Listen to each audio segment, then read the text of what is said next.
In this video, I will guide you how to repeat table header row on every page in Microsoft Word.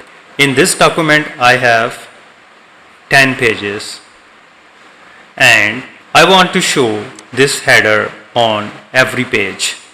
When I do copy paste and paste on the second page and then third page, this will take a lot of time.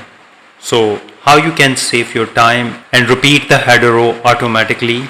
Let's get started. So first you need to select the header row, and on the right side you will see that there is a layout option.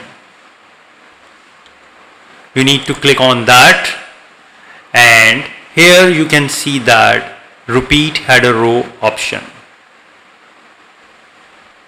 You just need to click that